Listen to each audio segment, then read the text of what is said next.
Hi everyone, welcome back to English Bloom. I'm Emily. And I'm Tom. Day 11 of our 90-day challenge. And today we're heading somewhere everyone eventually has to go, the airport. Honestly, the airport is one of those places where your English really gets tested because everything moves fast and everyone around you is a stranger. Exactly. Check-in staff, security officers, immigration officers. You're going to hear a lot of quick questions, and you need quick, confident answers. Right, and the good news is airport English is actually pretty predictable. The questions repeat almost every single time. True. Once you know the pattern, an airport really isn't scary at all. It's just a series of short, expected conversations. Exactly. So today we're walking through two real situations. First, checking in and boarding your flight, and then going through customs and immigration when you arrive. Two of the most common airport moments any traveler will face. And honestly, even if you've flown before in your own country, flying internationally adds a few extra conversations you might not expect. True. Things like immigration and customs don't really exist for domestic flights, so those can feel unfamiliar the first time. Exactly, which is why today's episode is so useful. We're covering the full journey, not just one small part of it. Let's get into it. So, Emily, let's start with check-in and boarding. Actually, you flew somewhere recently, right? I did. Let me tell you about it because it's a perfect way to walk through this. Perfect. Go ahead. Okay, so I got to the airport, and the first thing I needed to do was find my airline's counter. I asked someone, "Excuse me, where's the check-in counter for Skyline Airways?" Good, clean question. Where's the check-in counter for, plus whatever airline you're flying? Exactly. And once I found it, the staff member asked me, "Can I see your passport and ticket, please?" Very standard question. And honestly, you'll hear some version of, "Can I see your," constantly throughout the whole airport process. Passport, boarding pass, ID, it's always the same polite structure. True. Once you recognize that pattern, it stops feeling like a new question every single time. Exactly. So you just hand them over and say, "Here you go," or "Sure, here you are." Right. Then she asked, "Do you have any luggage to check in?" Meaning, do you have a bag that goes in the plane's storage, not with you in the cabin? And you'd answer with something like, "Yes, just this one suitcase," or "No, just this carry-on." Exactly what I said. Yes, just this one suitcase. She put it on the scale, checked the weight, and said, "That's within the limit. No extra charge." Good phrase to know too. Within the limit means your bag isn't too heavy. If it is, they'll usually say, "I'm sorry, this is over the weight limit. There's an extra fee." Right. And that's honestly a really useful phrase to recognize because you don't want to be surprised by a fee you didn't understand. Exactly. Luckily, your bag was fine. So what happened next? She asked, "Window or aisle?" Classic airport question. Window, if you want the seat by the window. Aisle, if you want the seat next to the walking path. I chose aisle because I like being able to get up easily during the flight. I'm the opposite. I always go for the window, just for the view during takeoff. Everyone has their reason. Some people even ask, "Can I get an exit row seat for extra legroom?" Though that usually costs a little more. Good tip, actually. Exit row is worth knowing if you're tall or just want more space to stretch your legs. Fair enough. So after that, she printed my boarding pass and said, "Here's your boarding pass. Your gate is B12 and boarding starts at 3:40. Boarding pass, gate, and boarding time. Three words you'll hear constantly at the airport. Right. The boarding pass is basically your ticket to actually get on the plane. The gate is the specific door you go through, and the boarding time is when they start letting passengers on. So after check-in, what happened next? I went through security, and that's its own little conversation too. The officer said, "Please remove your laptop and any liquids from your bag." Very common instruction. Anything electronic and anything liquid, like water bottles or lotions, usually needs to come out separately for the scanner. Right. And if you're not sure whether something counts, you can always just ask, does this need to come out too? And they'll tell you immediately. Good tip, honestly. Security officers deal with confused travelers all day, so a quick question like that is completely normal. Exactly. And then he said, please take off your shoes and belt and place them in the tray. Again, super standard. You just follow along, shoes off, belt off, everything in the tray, walk through the scanner. After that, I collected everything and finally headed toward my gate. And near boarding time, I heard an announcement. Final boarding call for flight SK204 to London. Please proceed to gate B12. That phrase, final boarding call, basically means hurry up, the plane is about to close its doors. Exactly. That announcement always makes my heart jump a little, even when I'm not late. Same here. What about while you were waiting at the gate, before that announcement? Did anything else happen? Actually, yes. There was a small delay, and the staff announced, we're sorry for the delay. Boarding will begin shortly. Delay is such an important word to recognize at airports. It just means something is happening later than planned. Right, and usually they'll give you an updated time too. Like, the new boarding time is 4:10. Good to know, because delays happen so often, and understanding that announcement calmly instead of panicking makes the whole wait much easier. Okay, so you made it to the gate on time. I did, just barely. Showed my boarding pass at the gate and got on the plane. Great story. That's honestly nearly every step of a normal check-in and boarding process, from the counter all the way to the seat. Exactly. Should we do a sentence smoothing round with a mistake I actually heard someone make in that line? Yes, let's do it. So, while I was waiting in line, I heard someone say to the staff, I have one suitcase. I want put it in airplane. Let's smooth that out. First, want needs to before verb. I want to put it. And in airplane needs an article. In the airplane. Or more naturally, we'd say check it in instead. Right. So the smoother version would be, I have one suitcase. I'd like to check in. Much more natural. And that's actually the exact phrase staff expect to hear, so it makes the whole interaction faster too. Exactly. Sounding natural isn't just about grammar. It also helps the conversation move smoothly on both sides. Let's try one more.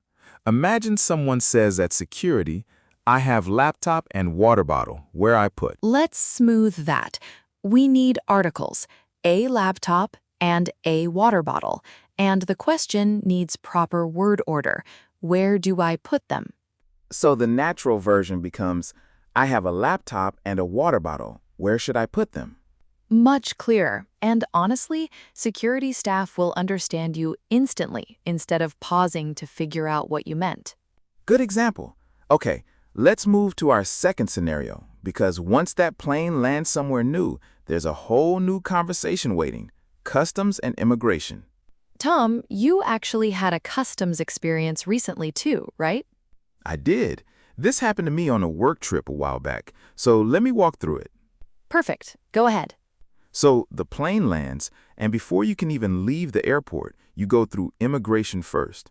There's usually a line and signs pointing you toward either citizens or visitors. You go to whichever one matches your situation. Good detail, actually, because a lot of first-time travelers get confused standing in the wrong line. True. So once I got to the officer, he looked at my passport and asked, "What's the purpose of your visit?" Such a common question. You'd usually answer with something short, business, tourism, or visiting family. Right. I said, "Business. I'm here for a work conference." Simple and direct, no need for a long explanation. And sometimes they follow up with business or pleasure, which is just a slightly more casual way of asking the same thing. Exactly. And after that, he asked, "How long will you be staying?" You'd answer with a simple duration, 5 days, 1 week, just 3 nights. I said 5 days. He asked one more thing too. "Where are you staying?" And I just said the name of my hotel. Good addition. That's actually really common too. Having your hotel name or address ready, even just written down somewhere, makes that question much easier to answer quickly. Definitely. Then he stamped my passport, and I was through immigration. Nice and quick. So after immigration, what's next? Then you collect your luggage and head toward customs. That's the final checkpoint before actually leaving the airport. Right, and before customs, you usually stop at baggage claim first. There's often a screen showing your flight number and which belt your bags will come out on. Exactly. So you'd look for a sign or ask someone, "Excuse me, which belt is flight SK204?" if you're not sure. Good phrase to know, especially in a busy airport with dozens of flights arriving around the same time. True. Once I found my suitcase, I headed toward customs. That's all about your belongings, checking if you're bringing anything restricted or something you need to pay tax on. Right, that's the last real conversation before you're free to leave the airport. Did you have to fill out any paperwork before that, by the way? Actually, yes. On the plane, the flight attendant handed out a small customs form and asked, "Please fill this out before we land."